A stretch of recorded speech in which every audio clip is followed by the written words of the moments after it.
Mas porque eu não voto? Porque aí os telefones começam a tocar, porque tem pressão externa. Pressão externa? Pressão de alguns ministros do STF. É assim que funciona a debilitada democracia brasileira. Nós decidimos na segunda-feira, com a liderança dos presidentes de partido, liderado pelo Valdemar, que fez contato na terça-feira, às 10 da manhã, com o presidente do União Brasil, Rueda, que foi por Zoom, e fisicamente com Ciro Nogueira. Nós precisávamos organizar a estrutura em cima partidária, porque para ir para uma guerra que nós iríamos, não dava para ir sem retaguarda do primeiro pelotão. E o primeiro pelotão, numa democracia, são os presidentes partidários. Uma vez os três alinhados, nós decidimos, pela ocupação das duas casas, organizadamente, estrategicamente, depois de uma coletiva de imprensa, pós a prisão do nosso eterno presidente Bolsonaro, uma prisão injusta, ilegal. Não vou falar o que você já falou aqui para todos os seus telespectadores, que já sabem tudo o que nós pensamos sobre a prisão do presidente Bolsonaro. Fizemos a coletiva na rampa do Congresso Nacional, uma coletiva, uma cena pouco vista nessa casa, emblemática, para dar um recado claro da nossa insatisfação com os crescentes abusos do Poder Judiciário, com as nossas insatisfações da casa e com a insatisfação de uma prisão injusta de um presidente honesto que nunca roubou R$1 desse país e que está preso domiciliarmente injustamente. Fizemos a nossa denúncia ali e dali ocupamos as duas mesas diretoras. Para que isto? Primeiro, a gente precisa entender que o Brasil só chegou até aqui porque nós temos um problema que levou, ao longo da nossa, desde a redemocratização para cá, mudanças na nossa Constituição que deixou o Congresso Nacional refém do Supremo Tribunal Federal. Hoje, eu não tenho medo de dizer, e falo isso em alto e bom som, parlamentares, deputados e senadores, são muitas das vezes em votações nessa casa chantageados por alguns ministros do Supremo Tribunal Federal. Não são todos. E eu não estou falando contra a instituição Supremo Tribunal Federal, antes que alguém distorça o que eu quero dizer. Estou falando contra algumas figuras do Supremo Tribunal Federal que prestam desserviço à democracia brasileira, pressionando em votações, não é só sobre votações, sobre qualquer votação que trabalhe e circule no ambiente do judiciário brasileiro, alguns deles chantageam, ligam, pressionam para aqueles que têm seus processos lá. Por isso, é difícil da gente pautar um monte de coisa nesta casa.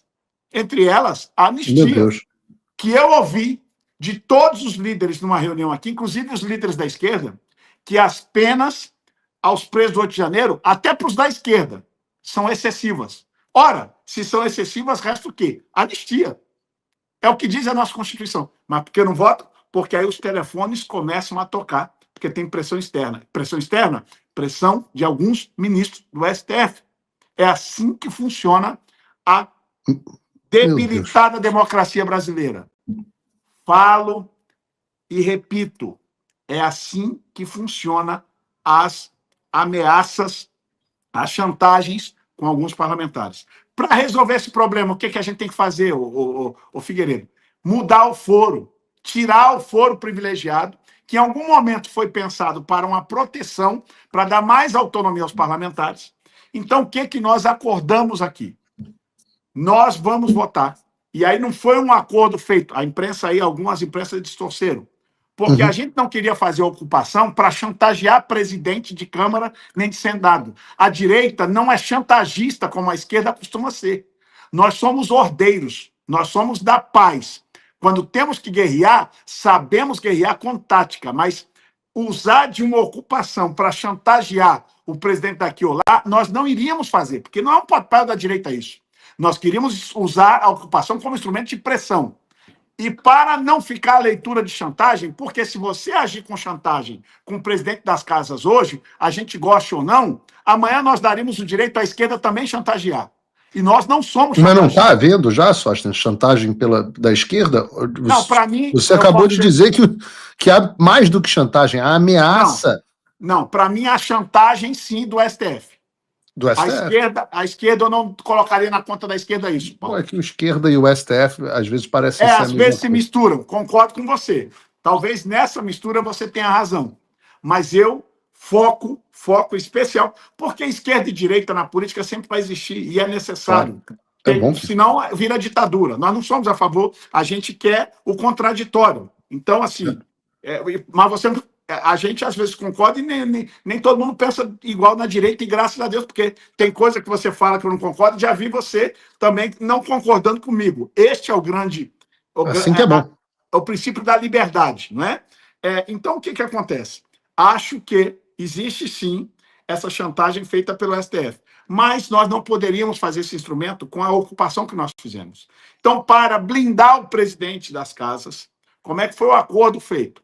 Fizemos um acordo dos líderes, dos partidos que decidimos ocupar.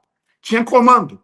Comando estava aqui os presidentes. O líder desses partidos que compõem a maioria das duas casas, decidimos que nós, na próxima semana, votaremos a mudança do foro. Vamos buscar o melhor texto para tirar as amarras, tirar as chantagens dos parlamentares, para a gente dar aos parlamentares total liberdade para votar com sua consciência, porque hoje muitos deles não conseguem fazê-lo. Após a gente mudar isso, votaremos em seguida a anistia. Este foi o acordo feito pelos líderes partidários. E nós então, aqui, deixa eu entender, deputado, que eu quero entender isso com precisão.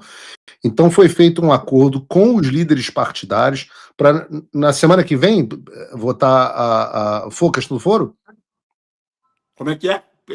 A questão do foro seria na semana que vem? Semana que vem. Então, quais seriam os líderes, quais seriam os partidos? Vamos lá. Líder do União Brasil, União líder Brasil, do Progressistas, líder do PSD, que esteve presente, o PSD, olha que bacana. PL e Novo. PL Novo. Nós temos isso dá mais ou menos o quê? Uns 250 deputados? 250 deputados, mais ou menos. Não fiz a conta, mas dá por aí. Mas mais nós temos gente de outros modo. partidos, que temos gente no Republicanos, temos gente no Podemos, nós temos... E acho que uma boa construção de texto... E aí, Paulo, eu já vou me antecipar aqui, porque vai ter gente da direita, porque nós temos, graças a Deus, temos divergente dentro da direita. Porque, neste momento, nós vamos ter que proteger, ser um pouco corporativo ao Congresso Nacional. Isso pode dar algum tipo de crítica e desentendimento. E eu preciso ser claro. Se a gente não tirar isso, vai ter gente dizendo que a gente vai querer proteger corrupto. Ora, corrupto para nós da direita, seja da direita, da esquerda, do centro, é corrupto, tem que ir para a cadeia. Porque quando você muda o foro, nós vamos colocar um aditivo para proteger a casa, que só poderá começar esse tipo de investigação, de processo contra parlamentares com a devida autorização da casa.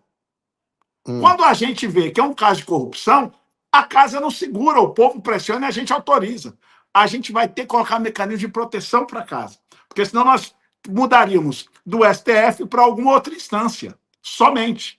Nós vamos ter que mudar a instância e botar proteção para que os parlamentares, aqui, nós autorizemos a investigação para que esses parlamentares se sintam confortáveis com votar com a consciência. Porque, tristemente, o problema do Supremo Tribunal Federal, às vezes, se estende a outras instâncias do Judiciário. Às vezes. Não com a mesma magnitude do STF, vamos ser muito honestos. Mas, às vezes, em alguma circunstância acontece. Então, assim, pode ter crítica da direita e nós vamos estar dispostos a receber. Mas esse é o caminho para a gente tirar essas amarras do Judiciário. Logo depois de votar o fim do foro, nós vamos votar a anistia logo em seguida. Foi isso que nós combinamos, os líderes. Estes líderes estaremos a semana que vem, já. Aliás, hoje eu tenho uma outra conversa com o presidente Hugo Mota, mas nós estaremos a semana que vem com os líderes. Já estamos começando a organizar o texto desta PEC, será uma PEC do fim do foro, e nós vamos votar na semana que vem para destravar o problema das amarras dos parlamentares. Trump voltou à presidência. E isso é um alívio, sem dúvida. Mas o que isso muda no Brasil? Nada, se ninguém fizer nada. A verdade é que a esperança não pode virar passividade. As coisas não vão se resolver sozinhas. E muito menos com textão e xingamento nas redes sociais. Não espere que alguém venha salvar o país por você.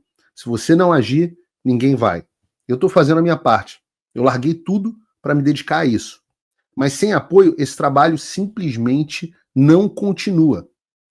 Quer saber como pode ajudar sem sair da sua rotina, sem sair da sua vida? Simples. Apoie quem está na linha de frente. Acesse www.paulofigueiredoshow.com/apoie e com apenas $5 por mês você mantém esse trabalho vivo.